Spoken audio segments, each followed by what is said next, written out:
में जय मंगल। अर्थात बुद्ध धम्म और संघ के अलावा मेरी दूसरी कोई शरण नहीं है। इस सत्य वचन से मेरा तुम्हारा हम सबका जय मंगल हो।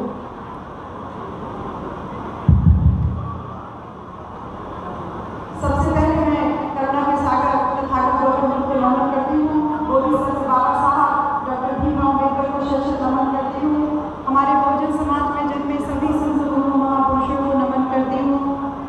आदरणीय भिक्षु संघ जो मंच पे आसीन है उनको सादर बंदामी और इस मंच की शोभा बढ़ा रहे महाराष्ट्र से आए परम आदरणीय चंद्रगोविंद पाटिल जी जो राष्ट्रीय अध्यक्ष हैं भारतीय बौद्ध महासभा जी, भारतीय बौद्ध महासभा के। आप और हमारे छोटे भाई मैं कह सकती हूँ क्योंकि वो मुझे दीदी बोल रहे हैं, तो भाई नीरज भाई पटेल संपादक नेशनल जनमत के, और इसके साथ ही साथ हमारे बड़े भाई जो यहाँ मौजूद हैं महाराजगंज के बहुत जुझारू कर्मठ साथी जो झुकते नहीं है, रुकते नहीं है, लगातार चल रहे भाई राजेश यादव जी जो एमएलसी के प्रत्याशी भी यहाँ से रह चुके हैं। इसके साथ ही साथ इस जनता की आवाज़ है महाराजगंज जी और तमाम जो सम्मानित साथी हैं नीचे बैठे हुए हमारे सभी उपासक उपासिकाओं, आप सबको जय भीम नमो बुद्धाय। बहन जी जैसे आप अपना इंतजार कर रहे हैं कि मैडम बोले और जाए, ऐसे हम भी अपनी बारी का इंतजार करते हैं कि कब हम, क्योंकि आप लोगों से ही मिलने के लिए मैं इतना दूर भाग भाग के आती हूँ और आप लोगों को देख भी नहीं पा रहे क्योंकि हमारे सामने डायरेक्ट रखा है, तो एक अलग तरीके की बेचैनी परेशानी होती रहती है। मैं आज मुझे अच्छा पता लग रहा है, मैं पिछली बार भी आई थी तो गेस्ट हाउस कम पड़ गया था सर, मैं आपको बताऊँ। पिछली बार तो कोई ज़्यादा वक्ता भी नहीं थे लेकिन फिर भी कम पड़ गया था और मैं ये कार्यक्रम आयोजन देखा आप महेंद्र जी और रामचंद्र जी, आप उन लोगों को ये कहूँगी कि भारतीय बौद्ध महासभा एक बहुत बड़ी महासभा है। अब इसको आप गेस्ट हाउस में सीमित मत रखिए, इसको बड़े ओपन प्रोग्राम किसी बड़ा मैदान दे करके आप उसमें कार्यक्रम आयोजित कीजिए, क्योंकि ये एक बड़ा कार्यक्रम जो आप भारतीय बौद्ध महासभा के माध्यम से कर रहे हैं। तो हम तमाम प्रदेशों में जाते हैं सर, मुझे इस बात को कहने में बहुत गर्व महसूस हो रहा है कि ये भारतीय बौद्ध महासभा की इकाई आपको हर गांव में मिल जाएगी, यूपी में हर गांव में मिल जाएगी। 2, 3, 4 कार्यकर्ता आपको हर गांव में मिल जाएंगे और आप ही लोग एक ऐसे मतलब तमाम संगठन काम कर रहे हैं लेकिन बिल्कुल निर्विवाद रूप से भारतीय बौद्ध महासभा जो है वो पूरे भारतवर्ष में काम कर रही है और उसकी यूनिट हर जगह दिख रही है और एक बड़ा जो है उसका परिवर्तन बहन जी आप लोगों के माध्यम से भी देखने को मिलता है। जब आप इस तरीके के आयोजन में सफ़ेद रंग की साड़ियाँ पहन के आते हो, सफ़ेद रंग का सूट पहन के आते हो और आपके लोगों में थोड़ी चेतना दिख रही है, तो ये जो परिवर्तन महिलाओं की तरफ दिखता है इसके लिए भारतीय बौद्ध महासभा का मैं बहुत सारा धन्यवाद देना चाहूँगी, उनको साधुवाद देना चाहूँगी कि आप लगातार प्रयास कर रहे हैं और साथ में साथ जो आपके कार्यक्रम हो रहे हैं उसमें लोगों की संख्या बढ़ती जा रही है। हम उम्मीद करते हैं कि वो परिवर्तन भी जो है वो दिखाई दे। तो थोड़ी थोड़ी बुद्ध की बात कर लेते हैं क्योंकि आप लोगों ने कोई टॉपिक नहीं रखा इस सम्मेलन का, तो सिर्फ हम बुद्ध की बात करते हैं। बहन जी भगवान बुद्ध की ये धरती है, उनका ये ननिहाल है। हमने जैसे नीरज भाई बोल रहे थे ऐसे हम भी छोटे पे क्योंकि घर के सामने मंदिर था तो तमाम गाथा और वो कथा और गीत संगीत चलता था, तो बचपन से ही हमको भी हनुमान चालीसा बहुत अच्छे से याद थी, तो उसमें अंजलि पुत्र सुनते थे। लेकिन असली अंजन की धरती ये महाराजगंज है, इस धरती को नमन करती हूँ, बारंबार नमन करती हूँ और आपके द्वारा जो पिछले साल मुझे दिया गया गिफ्ट था वो मुझे आज तक का मिला हुआ सबसे खूबसूरत गिफ्ट है जो आप लोगों ने भगवान बुद्ध को छोटी वाली प्रतिमा दी थी, उसको मैंने इतना संभाल कर रखा हुआ है। बहुत ही जुड़ाव है और आप लोगों को भी धन्यवाद दूंगी बहन जी कि इतनी गर्मी में इतनी परेशानी में आप लोग अलग अलग जिलों से जो यहाँ पर आए हो। तो बुद्ध की बात करते हैं, बुद्ध है क्या बहन जी? बुद्ध का जब जन्म हुआ था इसी धरती पे आसपास में जब जन्म हुआ था, जब महामाया उनको लेकर के अपने ननिहाल जा रही थी अपनी गोद में, जिस धरती पे बुद्ध का जन्म हुआ वो धरती पहले से ही गणराज्य थी। गणराज्य का मतलब होता है बहन जी जिसमें आपका और हमारा शासन हो। तो बुद्ध पहले से ही एक ऐसे राष्ट्र में जन्म लेते हैं बहन जी जहाँ पे सबको बराबरी का दर्जा होता है, कोई किसी के साथ में कोई भेदभाव ऊंच नीच नहीं होता है। और वही जब बुद्ध ज्ञान प्राप्त होती है, बुद्ध जब सिद्धार्थ से बुद्ध बनते हैं, सिद्धार्थ से बुद्ध बनने का जो वो ज्ञान प्राप्ति का जो प्रोसेस है, उस पूरे प्रोसेस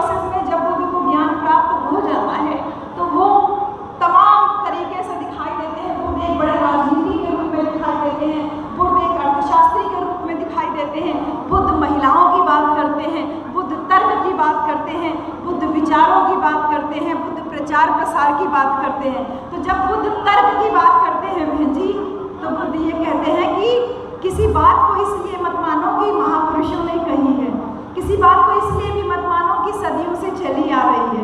बुद्ध इस बात को भी कहते हैं कि बहुत सारे लोग किसी बात का पालन कर रहे हैं तो उसको मत मानिए। ये बुद्ध आपको और हमको तर्क देने की कोशिश कर रहे हैं। और जब हम बुद्ध वंदना करते हैं तो उसमें कहते हैं एही पस्सिको ओपेनाई को पंचतम वेदी तपो वियुनीति। बुद्ध कहते हैं एही पस्सिको, बुद्ध कहते हैं किसी बात को ऐसे ही मानने की जरूरत नहीं। एही पस्सिको, पस माने देखो, एही माने आओ, आओ जांचो, देखो, परखो। अगर तुमको लगे कि ठीक है और लोक कल्याणकारी है तभी उस बात को मानो। तो किसी बात को ऐसे मानने की जरूरत नहीं है। उस तर्क को कैसे करते हैं? अभी जब नोटबंदी हुई थी बहन जी, तो हम सब लोगों के पास जो भी पैसा आदमी लोगों से हम लोग छुपा के रखते हैं, सारा पैसा निकल गया था ना। कोई कहीं रखा था कि मायके जाएंगे तो ये गिफ्ट खरीदेंगे, वो गिफ्ट खरीदेंगे, वो सारा पैसा निकल गया ना। तो उस नोटबंदी में हमारे पास भी 10,000 रुपया कहीं छुपा के रखे थे। जब वो नोट जो होता है ना बदलने वाला, जो नोट फेरने वाला जो तारीख था वो बीत जाता है, उसके बाद मुझे वो पैसा मिलता है। तो मैं ये सोचती थी कि इसमें आवाज़ आ रही, इसमें आवाज़ आ रही है, आवाज़ आ रही है, इससे आवाज़ चल रही है। तो मैं ये सोची कि मैंने आज तक कभी किसी देवी देवता की पूजा नहीं की। पहुंच गए मंदिर, पुजारी गया, पुजारी ने देखा छोटे छोटे बाल कटे हुए, एक महिला आई है और सोचा कि बढ़िया पैसे वाली लग रही है, बैठा के आधा घंटा उसने पूजा करवाया। उसके बाद कहता है कि कुछ दान दीजिए। तो 10,000 रुपया बहन जी रख के ले गए थे, वही पुरानी नोट वाला, फटाक से उठा के पुजारी को दे दिए। पुजारी बोलता है ये तो पुराना नोट है। हम कहे कि ये भगवान को कैसे पता चलेगा कि ये पुराना नोट है कि नया है? वो बिगड़ गया, कहता उठिए। वो समझ गया कोई टेढ़े दिमाग वाली यहाँ महिला आई हुई है, कहता उठिए। हमने कहा क्या हुआ पुजारी जी? भगवान को पुराना नोट है, वो मेरे किसी काम नहीं आएगा। उसने तो अपनी बुद्धि का प्रयोग किया, लेकिन हम अपनी बुद्धि का प्रयोग नहीं करता। बुद्ध सबसे पहले यही कहते हैं कि आओ जांचो, परखो, देखो कि तुम अगर कहीं पैसा चढ़ा रहे हो तो वो पैसा कहाँ इस्तेमाल हो रहा है। ऐसे तमाम व्यक्तियों में सत्संगी बाबा लोगों का सत्संग लगता है, तमाम भीड़ होती है। जैसे आप लोग भी यहाँ पर आए हो, ये तो एक अच्छा कार्यक्रम है। यहाँ पे तो लोगों को कहना पड़ रहा है कि भैया एक दान का काउंटर लगा है, दान करके जाइएगा। लेकिन सत्संगी बाबा लोगों के सत्संग में आपको कभी कहना ही नहीं पड़ता है कि दान दीजिए, नहीं, कीमत नहीं है। यहाँ पे हजारों की संख्या में आप लोग इकट्ठे हो, अगर आप सारे लोग केवल 10-10 रुपया भी चढ़ाओ, 10,000 लोग 10-10 रुपया भी चढ़ाओ तो 1 लाख रुपया हो जाएगा ना बहन जी। 10 रुपए की कीमत नहीं, लेकिन 1 लाख रुपए की तो कीमत होती है ना। बुद्ध इसी तर्क की बात करते हैं कि अपनी बुद्धि का प्रयोग कीजिए, लेकिन हम उस तर्क से अपने आप को ऊपर मान लेते हैं और कहते हैं कि बुद्ध की बात होगी, बाबा साहब की बात होगी। हम तो वर्तमान समय में हमको डर लगता है, भूत भवानी का डर लगता है, पिशाच का डर लगता है, झाड़ फूक वाले ओझा सोखा का डर लगता है, सारा कर्म कांड हम वही करते रहते हैं। लेकिन बुद्ध कहते हैं कि अगर मुझे मानना है तो पहले बुद्धि की शरण में जाओ। कहते हैं बुद्धं शरणं गच्छामि। बुद्ध की शरण में जाने का नहीं मतलब है, बुद्धि की शरण में जाने का मतलब है। मैं पिछली बार आई थी, मैंने आपको तमाम उदाहरण बताए थे। कुछ नई नई चीज़ें आप लोगों से ज़रूर कहूँगी कि मेरी माँ बहुत बड़का वाली पुजारी थी। मैं सीधे अपने परिवार की बात पे आ जा रही, क्योंकि समय भी ज़्यादा हो रहा है और हम लोग थोड़ा थोड़ा बात करके बातों को ख़त्म भी करते हैं। माँ बहुत बड़ी पुजारी थी और जो है वो 9 दिन वाला जो व्रत होता है ना, उसको वो पूरा रखती थी, पूरा 9 दिन वाला व्रत रखती थी। भैया मेरे बाहर पढ़ने गए, उनको थोड़ा बाबा साहब के बारे में ज्ञान हुआ, उन्होंने माँ को मना किया कि ये सब नहीं करना चाहिए। माँ नाराज हो गई, बोली कि तुम ज़्यादा पढ़ लिख गए हो, तुम्हारा ज़्यादा दिमाग खराब हो गया है, जो कह रहे हैं वो करो। 9वें दिन मम्मी व्रत के बाद एक पंडित को बुलाई थी कथा वथा कहने के लिए। पुजारी आया, पंडित आया, उसने कहा भैया से जाइए गोबर ले आइए। भैया गोबर ले आए। पुजारी ने उसका पता नहीं क्या क्या पिंडी उंडी बनाया, उसके ऐसे ऐसे सिंदूर लगाया और भैया से कहा चला गोड़ धरा। भैया कह रहे ये गोबर है, हम गोड़ नाय धरब। पुजारी कह रहा है, पंडित कह रहा है राजू माँ का है ना लेता गोबर नाय, भगवान है गोड़ धोएला। वो कहने लगे कि नहीं नहीं ये गोबर है, हम बाबा साहब को पढ़े हैं, हम पूजा नहीं करेंगे। पुजारी बिगड़ गया, कहता है कि अब भाई शराब दे दे भस्म हो जाएगा, शराब दे देंगे भस्म हो जाओगे, चुपचाप पैर छू लो, जितना कह रहे हैं उतना कर लो। सच में ना भस्म हो जाए। पैर छू लिए। 2 घंटा पुजारी कथा कहा। कथा कहते कहते थोड़ा भूखा गया तो भैया से कहता है जाओ भैया कुछ खाने के लिए ले आओ। भैया अंदर जाते हैं, वही जो गोबर होता है उसको उठा के ले जाते हैं और अंदर से उसमें थाली में उसको सजा के 4 लड्डू नुमा बना के ले आते हैं। कहते हैं लीजिए खाइए। अब पुजारी कहता है, पंडित कहता है ये गोबर है, भैया कहते हैं लड्डू है। तो भाई को कह रहा है कि गोबर है, भैया कह रहा है लड्डू है। पुजारी कह रहा है दिख नहीं रहा है गोबर है लड्डू नहीं है। भैया ने कहा 2 घंटा पहले मैं भी यही कह रहा था ना कि ये गोबर है भगवान नहीं है। मैंने माना ना कि ये भगवान है, मैंने गोड़ धरा ना, पैर छुआ ना, अब चलिए आप भी मानिए कि ये गोबर नहीं लड्डू है, चलिए आप खाइए। अब तो पंडवा समझ गया कि कहीं गलत जगह फंस गए। वो अपना कपड़ा अपना झोला वोला समेटना, कहा भैया कुछ दान दक्षिणा दे दीजिए, हम कुछ खाए होंगे नहीं। भैया ने कहा 2 घंटा कथा सुने बिना खाए तो हम जाने नहीं देंगे। झोला वोला छोड़ा, कह रहा है भैया मुझे कुछ नहीं चाहिए, मुझे जाने दो। भैया कहे बिना खाए तो हम जाने नहीं देंगे। धोती वोती छोड़ के चला भाग। जिस दिन आपने अपनी बुद्धि का कपाट खोला तो सारा चीज ओपन हो गया ना। बुद्ध इसीलिए किसी चीज को ढकते नहीं है। बुद्ध घाव को मरहम को ढकते नहीं है, बुद्ध चीजों को उधेड़ते हैं।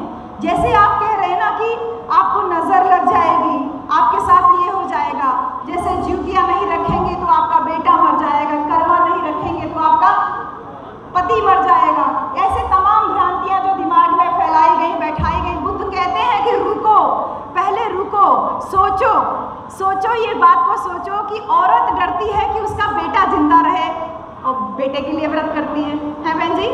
औरत डरती है कि मेरा पति जिंदा रहे, पति के लिए व्रत रखती है। कभी अगर औरतें दिमाग लगा के ये सोचने लगे कि ये आदमी क्यों नहीं डरते कि मेरी बीवी जिंदा रहे, अपनी बीवी के लिए एक दिन व्रत रख लूं। बहन जी गलत कर रहे हैं तो बताइए। ये आदमी क्यों नहीं डरते मेरी बेटी जिंदा रहे, एक दिन अपनी बेटी के लिए व्रत रख लूं। सही बहन जी। हम औरतें इन आदमियों के लिए व्रत रखते रखते बुढ़ा जाती हैं और ये दारू पी पी सुसाइड करने में लगे। सही बहन जी, सही है कि नहीं। अपनी बुद्धि का प्रयोग किया। वो हमारी मैडम जो आई थी, जो पिछली बार हम लोग जिनके यहाँ चाय पीने गए थे, उनकी मैडम आई थी, उन्होंने कहा कि हम सारा व्रत त्यौहार छोड़ दिए। मैं बहुत धन्यवाद दूंगी मैडम वर्मा जी को, जो आई थी बाबा साहब की फोटो लेकर के मुझे सम्मानित करने के लिए। जिस दिन एक महिला का दिमाग खुला बहन जी, तो उस दिन से सारा चीज, सारा तर्क जो है यानी सारे बुद्ध जो है वो भीतर आ जाएंगे, यानी सारा जो भय है वो बाहर चला जाएगा और बुद्धि यानी बुद्ध जो है वो भीतर चले आएंगे। इस बात को मैंने आपको पिछली बार बताया था, इस बात को जरूर रिपीट करूंगी कि मेरी भाभी भैया के लिए शुरू से व्रत रखती थी, वही जो उम्र का टॉपअप वाला व्रत रखा जाता है ना। कौन सा व्रत है? हाँ, ये आप ही लोगों को टॉपअप की जरूरत पड़ती है, हमको कभी टॉपअप की जरूरत नहीं पड़ती। जैसे मोबाइल का टॉपअप कराते हो वैसे उम्र का भी टॉपअप करवाते हैं हम। शर्म नहीं आती है इन लोगों को व्रत रखवाते हुए। बहन जी भाभी भी रखती थी, उनकी शादी को 27 साल हो गया, 28 साल। 2 साल पहले उनको बहुत समझाए थे लेकिन मानती नहीं थी। 2 साल पहले कहीं चलिए दीदी आप कह रहे हैं तो अब नहीं रखेंगे। सुबह ही सुबह उठ कर करवा चौथ वाले दिन लगी फटाफट रोटी सब्जी खाने। बेटा उनका सयाना था, गया भैया से शिकायत कहती है डैडी डैडी आज मम्मी व्रत नहीं रखी है, मम्मी खाना खा रही है। भैया बेचारे बहुत तेज गुस्साए क्योंकि साल में यही तो एक दिन था जिस दिन भाभी उनका पैर छूती थी। अब पैर नहीं छुएगी तो डबल टेंशन हो गया।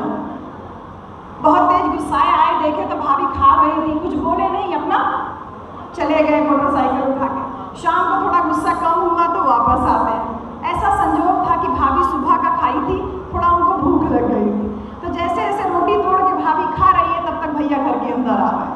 देखे मेरी बीवी अभी तक खा रही है, सुबह भी खा रही थी अभी भी खा रही थी। जो गुस्सा थोड़ा बहुत कम हुआ था वो गुस्सा फिर से चढ़ गए अपना दरवाजा बंद करके सो गए। भाभी भी कुछ नहीं बोली कि अभी लड़ाई झगड़ा चालू हो जाए, जूता चप्पल चालू हो जाए, आदमी का कौन भरोसा। भाभी कुछ नहीं बोली। सुबह हुई, भाभी गई भैया को जगाने, कहती अरे राजू जरा उठिए। भैया झिड़क दिया, अरे सोने दे। भाभी फिर कहती अरे राजू जरा उठिए। भैया फिर कहते सोने दे।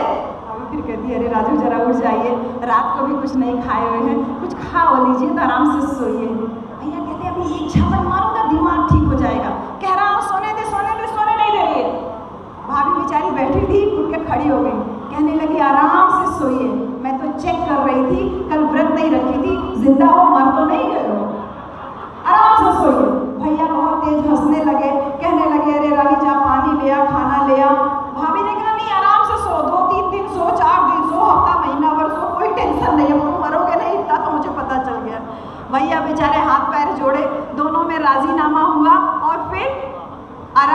मन का डर और वहम दोनों के दूर हो गया कि हमारे व्रत रखने से इनकी उम्र लंबी होने वाली नहीं है। 13 साल मेरी भी शादी को हो गए बहन जी, एकदम एक भी दिन व्रत नहीं किया, एक भी दिन कोई त्यौहार नहीं मनाया। अब तक तो टिकट कट जाना चाहिए था, क्या भैया टिकट कट जाना चाहिए था।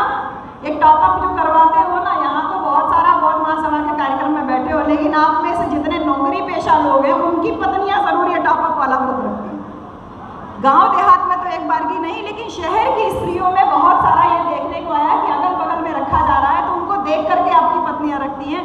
मेरा पति बहन जी एकदम सही सलामत है पति यही, ये देखिए एकदम सही सलामत, क्योंकि मेरा पति आपके पति से तो ज़्यादा स्मार्ट है ना बहन जी।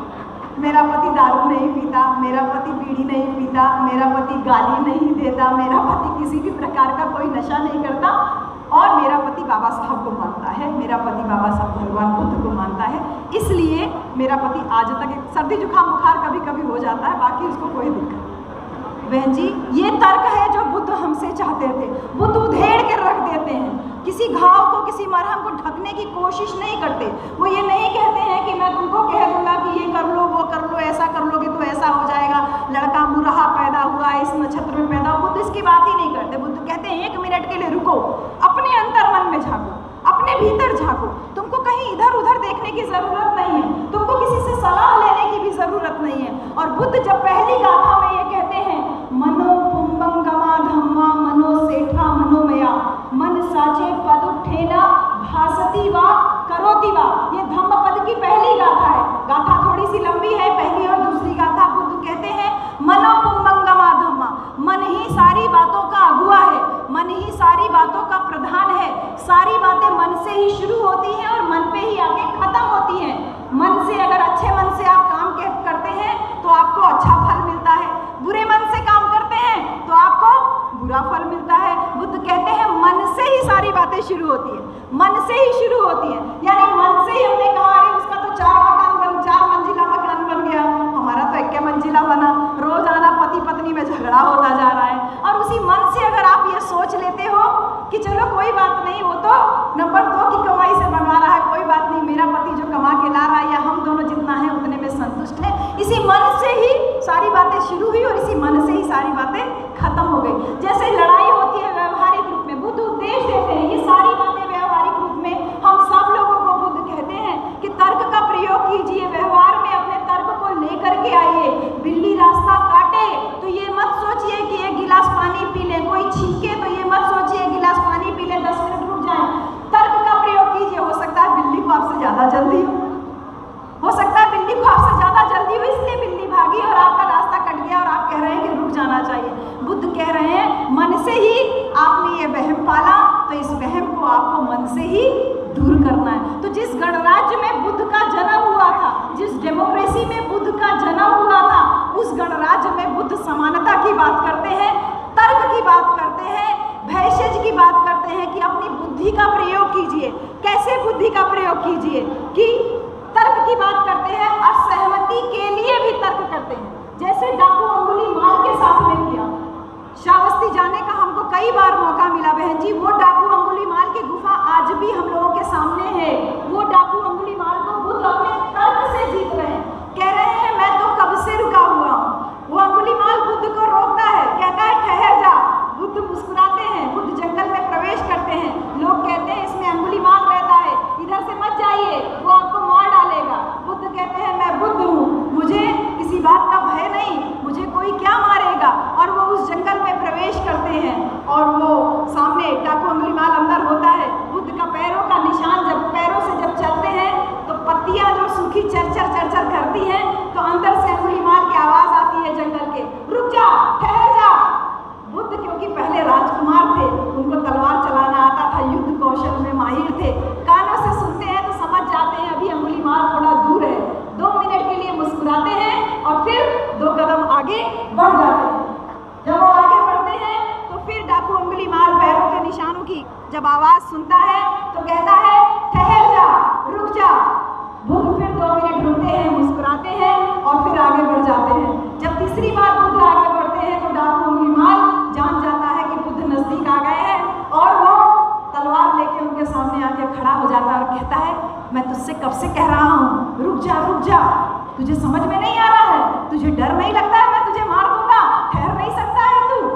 बुद्ध 2 मिनट रुकते हैं, फिर मुस्कुराते हैं और कहते हैं मैं तो कब से रुका हुआ हूँ, चल तो तुम रहे हो।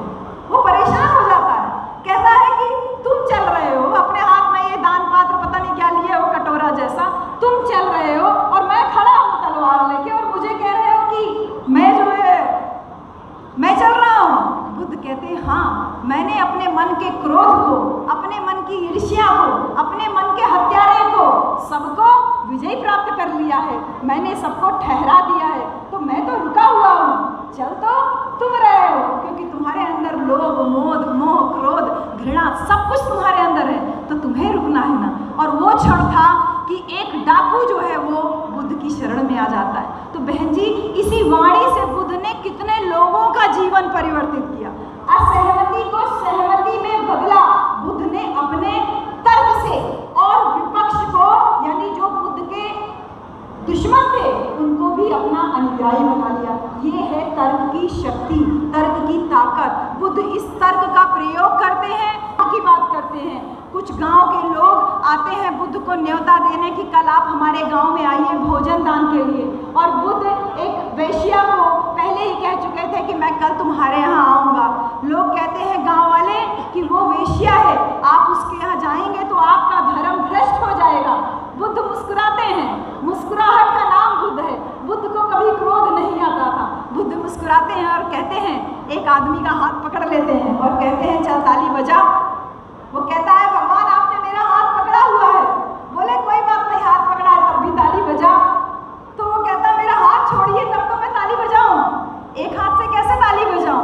तो बुद्ध वही अपनी तर्क की बात करते हैं और कहते हैं कि तू जब ये कहता है कि एक वेश्या है, यानी कि एक वेश्या के यहाँ जाने से मेरा धर्म भ्रष्ट हो जाएगा, इस गांव के बाहर उस वेश्या का घर है, वेश्या का होना इसका मतलब ही है कि उस गांव के पुरुष जो हैं वो खुद ही करप्ट हैं। यानी कोई एक व्यक्ति करप्ट है इसलिए दूसरा व्यक्ति करप्ट है। बुद्ध इस तर्क को बोलते हैं कि औरत अकेले कैसे करप्ट है, औरत अकेले कैसे इस नर्क वाले जीवन में पहुंची, उसके लिए जिम्मेदार तो पुरुष ही है। लज्जित होते हैं और बुद्ध पूरे सम्मान के साथ उस औरत का निमंत्रण स्वीकार करते हैं और उसके जात पर जाकर भोजन दान देते हैं। ये सारी बातें आप लोगों को अपने जीवन में उतारनी है मेरे भाई। ये सारा तर्क आपको दिखाई नहीं देता जब बुद्ध कहते हैं कि हमारी अपनी पर्सनल प्रॉपर्टी नहीं होगी। बुद्ध तमाम तरीके, एक मिशनरी के रूप में, एक राजनीतिक के रूप में औरतों के सम्मान की बात करते हैं। जब वैशाली के वज्जित लोगों को कहते हैं कि तुम कभी भी परास्त नहीं हो सकते हो क्योंकि तुम मान करते हो, तो बुद्ध की बातों का बहन जी, अगर आपका पति ये बोले कि मैं अम्बेडकरवादी हूँ, मैं बुद्धवादी हूँ, तो उससे आप इसी चीज़ से अंदाज़ा लगा लीजिए कि वो आपका कितना सम्मान करता है। क्योंकि बुद्ध यही कहते हैं कि औरत का सम्मान करना मुझे पालन करना है। और ये सारी बातें हमको मान्यवर कांशीराम में भी नजर आती है, महात्मा ज्योतिबा फूले में भी नजर आती है और बाबा साहब डॉक्टर अम्बेडकर में भी नजर आती है। ज्योतिबा फूले अपनी पत्नी के लिए अपने पिता का घर छोड़ देते हैं। जब उनका पिता कहते हैं कि तुम औरत को पढ़ा रहे हो, औरत को पढ़ाने का मतलब धर्म का नाश हो जाएगा, तो वो कहते हैं कि औरत के पढ़ने से अगर धर्म का नाश हो जाएगा, अगर मुझे घर छोड़ना है इसलिए क्योंकि मैं औरत को पढ़ा रहा हूँ तो मैं घर छोड़ दूंगा, लेकिन औरत को पढ़ाना बंद नहीं करूँगा। इसलिए मेरे प्यारे भाइयों, ये सारी घटनाएं आपके जीवन में, आपके आसपास में आज भी घटित हो रही हैं और आप और हम देख रहे हैं। इसलिए अगर आप बुद्ध को मान रहे हो तो उस तर्क का प्रयोग कीजिए जो ज्योतिबा फूले ने किया था। बाबा साहब डॉक्टर अम्बेडकर ने जब 14 तलाक का सत्याग्रह किया था, आपको और हमको साफ पानी पीने का आंदोलन किया, काला राम मंदिर में प्रवेश का आंदोलन किया, तो उसके पीछे उनका तर्क था। वो अंग्रेजों को ये दिखाना चाह रहे थे कि इस भारत देश में 4 वर्ण की व्यवस्था है। उस 4 वर्ण की व्यवस्था में आदमी 4 वर्ण में डिवाइडेड है, लेकिन इसके बावजूद एक ऐसा वर्ग भी है जिसको इस 4 वर्ण की व्यवस्था का हिस्सा ही नहीं माना गया, उसको इंसान ही नहीं माना गया, उसको अछूत कहा गया, उसको अनटचेबल कहा गया। बाबा साहब अपने तर्क से ये तमाम आंदोलन करके लोगों के बीच में ये शिक्षा देना चाह रहे थे, ये मैसेज देना चाह रहे थे। इसलिए एक राजनीतिक के रूप में जब भगवान बुद्ध वज्जियों को कहते हैं कि तुम औरतों का सम्मान करते हो, तुमको कभी कोई परास्त नहीं कर सकता, तुम लगातार बैठक करते हो, लगातार मीटिंग्स करते हो, जैसे इसकी मीटिंग्स लगातार चलती रहती हैं और अगर ये इसी गति से लगातार काम करता रहा तो निश्चित रूप से आने वाले समय में परिणाम हमको मल्टीप्लाई होते हुए दिखाई देंगे। और ये कोई भी ऐसा कार्यक्रम आप नहीं करते जैसे आपका कार्यक्रम पूरा धार्मिक कार्यक्रम होता है, किसी भी प्रकार का कानून का उल्लंघन नहीं होता है। ये बुद्ध की बातों का है जो प्रभाव भारतीय बौद्ध महासभा में हम लोगों को दिखाई देता है। इसके साथ ही साथ बुद्ध जब ये कहते हैं कि भिक्षुओं की अपनी कोई संपत्ति नहीं होगी, यहाँ जितने भी भिक्षु संघ बैठे हुए हैं हमारे लिए आप सब भगवान बुद्ध का स्वरूप है। बुद्ध कहते हैं कि भिक्षुओं के पास खाली उनका चीवर, उनके पास उस्तरा, उनके पास दान पात्र, 6-7 चीजें भगवान बुद्ध जब भिक्षुओं के लिए बताते हैं तो वो कहते हैं कि तुम्हारे लिए कोई निजी संपत्ति नहीं होगी। तो जब बुद्ध ये कहते हैं कि भिक्षुओं के पास कोई निजी संपत्ति नहीं होगी तो क्या ये आपको बाबा साहब डॉक्टर अम्बेडकर की याद नहीं दिलाते हैं कि बाबा साहब डॉक्टर अम्बेडकर के पास पूरा भरा पूरा परिवार था, पत्नी थी, बच्चे थे, लेकिन पूरे परिवार का त्याग कर दिया उन्होंने। कभी उनके लिए कोई धन संपत्ति जोड़ने की कोशिश नहीं की। हमारे भाई चंद्रमोदी पाटिल जी उसी धरती से आते हैं जिस धरती में बाबा साहब ने नागपुर में लोगों के साथ में, लाखों लोगों के साथ में दीक्षा ली। बाबा साहब पूरा जीवन अपना परिवार छोड़ करके समाज के नाम पे अर्पित कर देते हैं। वैसा ही हमको साहब कांशीराम के भी जीवन में दिखाई देता है। कहते हैं कि अपनी प्रॉपर्टी नहीं होगी। जब बुद्ध कहते हैं कि तुम्हारी अपनी प्रॉपर्टी नहीं होगी तो मान्यवर कांशीराम भी उसी महाराष्ट्र की धरती में नौकरी कर रहे होते हैं, पुणे की धरती में। और जब मान्यवर कांशीराम साहब बाबा साहब को पढ़ते हैं तो अपनी माँ को चिट्ठी लिखते हैं। चिट्ठी में लिखते हैं कि माँ मैं कभी नौकरी नहीं करूँगा, माँ मैं कभी शादी नहीं करूँगा, माँ मैं कभी अपने नाम पे कोई धन संपत्ति नहीं रखूँगा, माँ मैं कभी घर नहीं आऊँगा, माँ आज से ये बहुजन समाज ही मेरा घर परिवार। सोच के देखिए कि ये नौजवान 30-32 साल का नौजवान लड़का जो बड़ी नौकरी कर रहा है वो अपनी माँ को चिट्ठी लिख रहा है कि मैं कभी शादी नहीं करूँगा, नौकरी नहीं करूँगा, अपने नाम पे कोई धन संपत्ति नहीं रखूँगा। तो क्या आपको बुद्ध की याद नहीं आती है? हम लोगों ने माननीय कांशीराम साहब को भी एक जाति में सीमित कर दिया। तमाम लोगों को मैंने मंच पे बोलते हुए सुना है, बहुजन समाज पार्टी के संस्थापक मान्यवर कांशीराम। अरे मुझे बहुत आपत्ति है इस बात पे। आप लोग जैसे बाबा साहब ने आरपीआई बनाई थी, लेकिन हम बाबा साहब के लिए कभी नहीं कहते कि वो आरपीआई के संस्थापक, लेकिन साहब कांशीराम को एक पार्टी तक हमने सीमित कर दिया। आपने साहब का त्याग नहीं देखा जो बुद्ध की तरह उन्होंने गृह त्याग किया। आपने साहब का, मान्यवर कांशीराम साहब का बुद्ध की तरह जो प्राइवेट प्रॉपर्टी रखने के लिए उन्होंने मना किया था वो त्याग आपने कभी नहीं सोचा। मान्यवर कांशीराम ने अपना पूरा जीवन जो समाज के लिए अर्पित कर दिया, हमने उस सामाजिक चिंतन की तरफ कभी नहीं देखा। मान्यवर कांशीराम ने BS4 बनाया, बामसेफ बनाया, उन तमाम संगठनों के माध्यम से वही लोकतांत्रिक व्यवस्था, वही जो गणराज्य जिसमें बुद्ध का जन्म हुआ था, उसी गणराज्य को वापस स्थापित करने में अपना पूरा जीवन लगा दिया। हमने उसकी तरफ नहीं कभी चिंतन किया। क्या आपको ये सारे महापुरुष ध्यान नहीं दिलाते? मैं बात करूंगी छत्रपति शाहू जी महाराज की भी। शाहू जी महाराज जब कहते हैं, एक पंडित आके उनसे बोलता है, वो भट्ट ब्राह्मण आके बोलता है, जब वो अपने राज्य में रिजर्वेशन लागू करते हैं, वो भट्ट ब्राह्मण कहता है कि गधे और घोड़ों को आप एक साथ चलाने की कोशिश कर रहे हैं। तो वो लेके जाते हैं, उनको कहते हैं कि चलिए अस्तबल में लेके जाते हैं और कहते हैं कि मैंने आरक्षण जो दिया है उसके पीछे वो तर्क देते हैं कि वो खूब हट्टे कट्टे घोड़े होते हैं, कुछ दुर्बल घोड़े होते हैं। सारे घोड़ों को एक साथ खोल दिया जाता है, तो जो तगड़े घोड़े होते हैं वो पहले जाके अनाज खा लेते हैं। ऐसा होता है ना बहन जी? जो जबर लड़का होता है वो पहले सब कुछ खा लेता है, सब कुछ ले लेता है। वैसे जो जबर घोड़ा था वो पहले जाके सब कुछ खा लिया, और वो बेचारे जो दुर्बल घोड़े थे, छोटे घोड़े थे, वो बेचारे भूखे रह गए। उसके बाद उन्होंने कहा कि चलो अब फिर दोबारा एक काम करते हैं। दोबारा उन्होंने फिर उस आदमी को अस्तबल में ले गए और क्या किया कि घोड़ों का मुंह बांध दिया और उसके बाद सबको सबकी हौदिया में अलग अलग खाने के लिए दिया। तो इस तरीके से हर एक घोड़ा अपने हिस्से का खाना खा पाया। यही बात उन्होंने अपने जब जीवन में लागू की, जब उन्होंने कहा कि मैं आरक्षण को लागू कर रहा हूँ, तो बुद्ध की शिक्षाओं को 100% शाहू जी महाराज ने अपने राज्य में लागू किया कि सबको समानता का हक मिलना चाहिए। कुछ मोटे लोग, भिखारी लोग, जिन्होंने केवल बुद्धि के दम पे हमको गुलाम बना के रखा और हमारे हक पे, हमारे संसाधनों में कब्जा करके रखा, वो कब्जा हमें वापस चाहिए।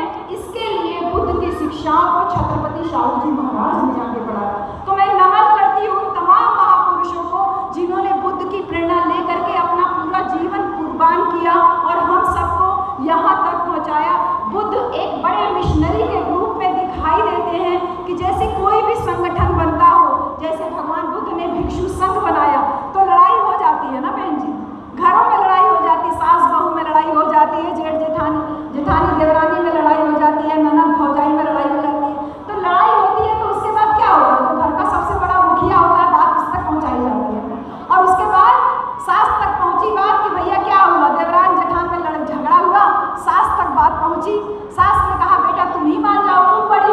छोटी वाली को कहते हैं बेटा तुम ही मान जाओ, तुम छोटी हो। वो सास अपने स्तर पर निपटारा करने की कोशिश करती है, और जब सास नहीं निपटारा कर पाती तब क्या होता है, बात ससुर तक पहुँचती है।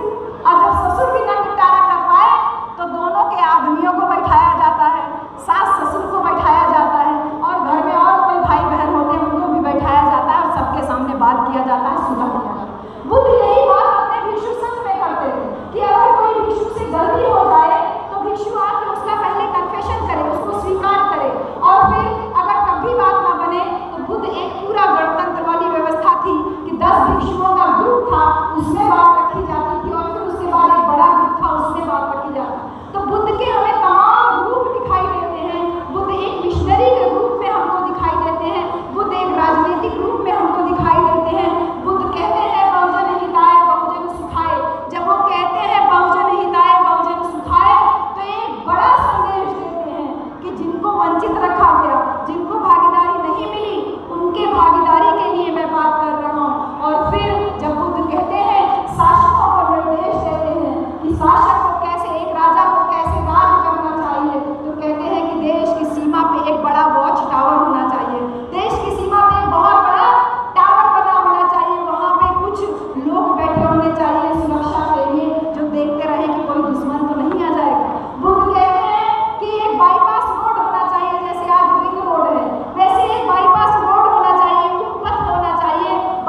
कितने दिन साहब कांशीराम भूखे प्यासे रहते हैं, जाने कितनी रातें बिना सोए काटते हैं, तब जा करके आपको और हमको उत्तर प्रदेश में 4-4 बार मुख्यमंत्री बना पाए।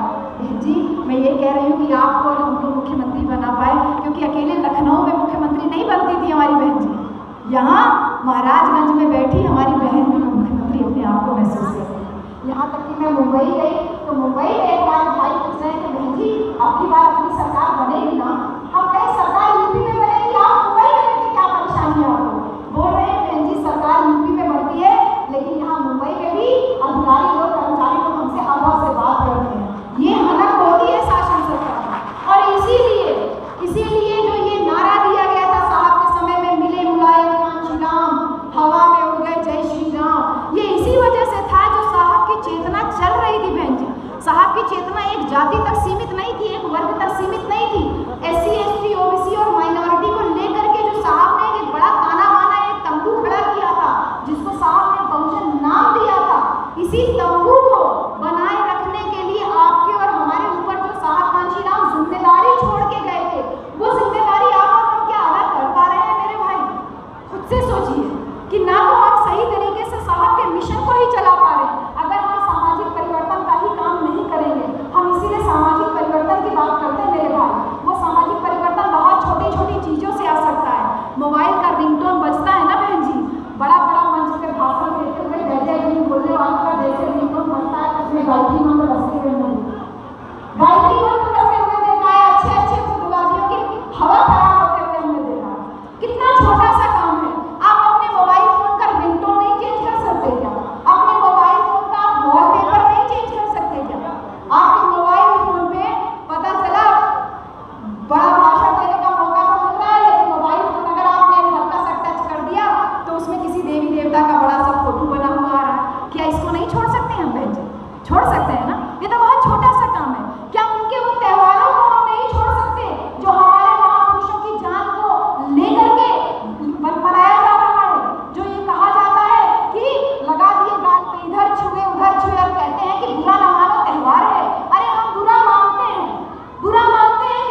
बात बताइए।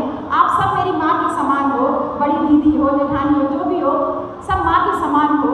मुझे एक बात का जवाब दीजिए कि ये जो सर से पाँव तक मैंने सोना चांदी का गहना पहना हुआ है, ये किसकी बदौलत है?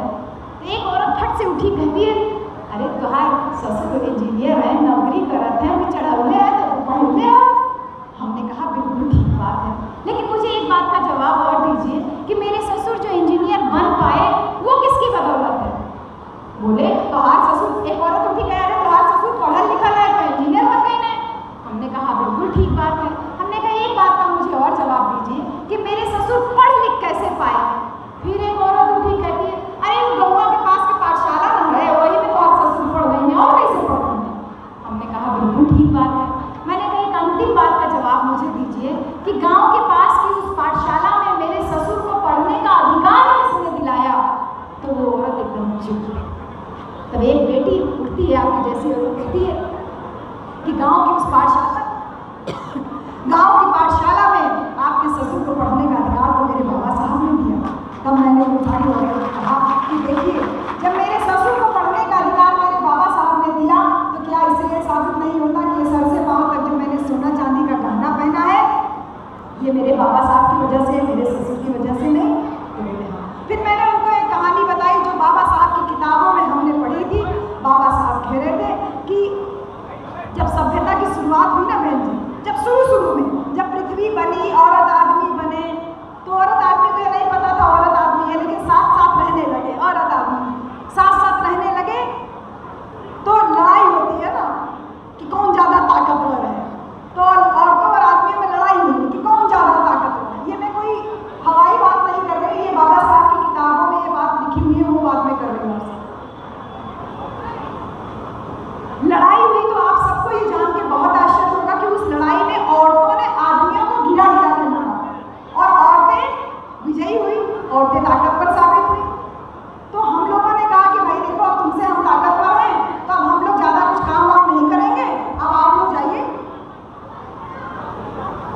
बाहर जाके कमाइए उमाइए और हम लोग घर में छप्पर वप्पर डाल के बकरी मुर्गी उर्गी पालेंगे और खाना वाना बनाएंगे, आराम से घर में महारानी की तरह रहेंगे। तो आज जो ये आदमी लोग बाहर जाके आप नौकरी कर पा रहे हो ना, ये हमारी वजह से, क्योंकि हमने आपको मौका दिया कि आप बाहर जाके नौकरी करो। और जो घर में रह के हम खाना बना रही हैं, बच्चे पाल रही हैं, आराम से रहती हैं, ये हमारी अपनी चॉइस थी बेटा, ये बाबा साहब कह रहे हैं। और उसके बाद थोड़ा समय बीता है तो आदमी औरत में फिर लड़ाई होने की बात होती है। आदमी कहता है कि ये देखो, औरतें जो है, बच्चे जो पैदा हो रहे हैं, इन बच्चों को भी हमारा नाम नहीं देती हैं, ये इतनी मजबूत है कि बच्चों को भी अपने ही नाम देती हैं, अपने ही पास करती हैं। तो पाटिल जी ने कहा एक बार फिर से लड़ाई हो जाए। रामचंद्र भैया कहते हैं ना ना, लड़ाई नहीं होगी, पिछली बार लड़ाई हुई थी, बहुत गिरा गिरा के मारी थी, अब की बार नहीं भी हिम्मत है। तो पाटिल जी और रामचंद्र जी दोनों, मैं शॉर्ट करके खत्म कर देती हूँ, पाटिल जी और रामचंद्र जी दोनों इस बात को कहते हैं कि भैया हम नहीं लड़ाई करेंगे, बहुत मार खाए थे पिछली बार, लेकिन बोले कि चलो ठीक है, अब की बार ऐसा करते हैं कि ग्रुप में लड़ाई करते हैं। तो औरतों को नहीं बताया गया, 4-4 आदमियों ने एक औरत को घेर लिया। एक औरत एक आदमी से तो लड़ सकती है, 2 आदमी से तो लड़ सकती है, लेकिन 4 आदमियों से नहीं लड़ सकती। हेलो, आप लोग थोड़ा धैर्य रखें और राष्ट्रीय अध्यक्ष जी के विचार को सुनते ही जाएं। आप बात कर रहे हैं, नहीं बोलती मेरे भाई। अगर यहाँ किसी सत्संगी बाबा का सत्संग लगा होगा तो भूखे प्यासे रह लेते, चाहे इतनी देर, बीवी को भी लेके बैठ लेते। और इतनी दूर से महाराष्ट्र की धरती से पाटिल साहब आए। मैं खुद पाटिल साहब को सुनना चाहती हूँ, क्योंकि जिसने इतनी बड़ी घाटी बौद्ध महासभा का पूरा दारोमदार अपने ऊपर ले रखा है, और वो कोई 20-25 साल के नौजवान भी नहीं लग रहे, लेकिन फिर भी इतनी शिद्दत से बैठे हुए, तो आप लोग तो कम से कम इतना सम्मान अपने अतिथि का रख ही सकते हो। और न केवल पाटिल साहब, बल्कि आपका तो जनसेवक भी यहाँ बैठा हुआ है। तो जब जनता के सेवक यहाँ बैठे होते हैं तो कम से कम आप लोगों को इतना मान तो इनका तो रखना ही चाहिए ना। हम लोगों का तो कोई बात नहीं, लेकिन जो बाहर से गेस्ट आए उनका ध्यान रखना चाहिए। तो बहन जी, मैं आपको बस थोड़ी सी बात कह के समाप्त कर रही हूँ। इस बार आदमियों ने औरतों को बंदी बना लिया, औरतों को पराजित कर दिया, और उस पराजित करने में औरतों से इतना डर था कि नाक छेद करके इसमें बड़ा सा कीला लगा दिए और उसको खूंटे में बांध दिए, हाथ में लगा के कीले में बांध दिए, गले में पहना के खूंटे में बांध दिए, कमर में पहना दिए, पैर में पहना दिए, पैर की उंगली, हाथ की उंगली, ये सब कर दिए, क्योंकि आदमी औरत की ताकत से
खुश हैं और हम चाहते हैं कि आप लोग भी बहुत खुश होइए।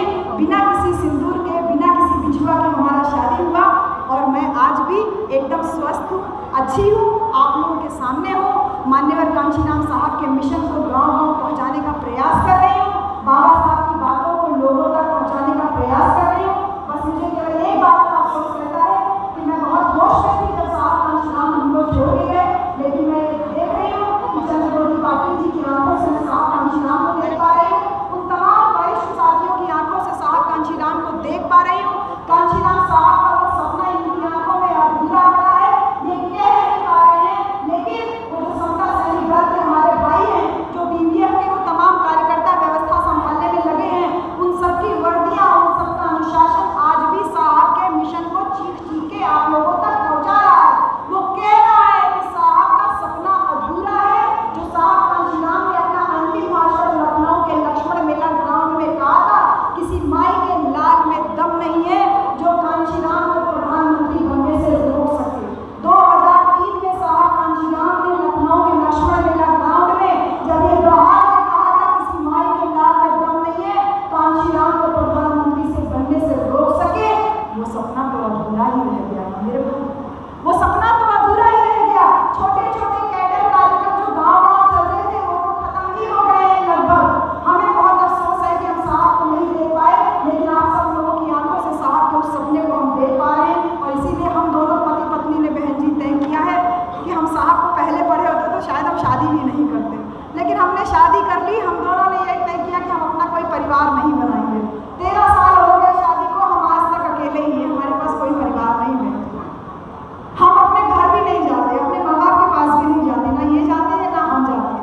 हमारे माँ बाप को हमसे मिलना होता है तो ऐसे ही किसी कार्यक्रम में आके हमसे मुलाकात करते हैं। हमने ये तय किया है हम अपने नाम पे कोई धन संपत्ति, प्रॉपर्टी, बैंक बैलेंस, मकान कुछ भी नहीं रखेंगे। हमारा जो कुछ भी है वो तो हमारे महापुरुषों का देन है ना बहन जी। हम नौकरी कर पा रहे हैं, बाबा साहब की देन, जो सैलरी मिल रही है वो बाबा साहब की देन, तो वो रुपया पैसा मेरा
मैं कोई बड़ी बात नहीं कर रही हूँ, बहुत छोटी बात कर रही हूँ कि हमने टारगेट दिया है कि कम से कम 5 लोकसभा को हम निकाले ही निकाले, क्योंकि इन्होंने शपथ ली है एक भी सीट ना आने की, और हम टारगेट कर रहे हैं कि कम से कम 5 सीटें तो अपनी आए, कम से कम हमारी आवाज़ लोकसभा में उठाने के लिए हमारे बीच का प्रत्याशी तो जरूर पहुँचे।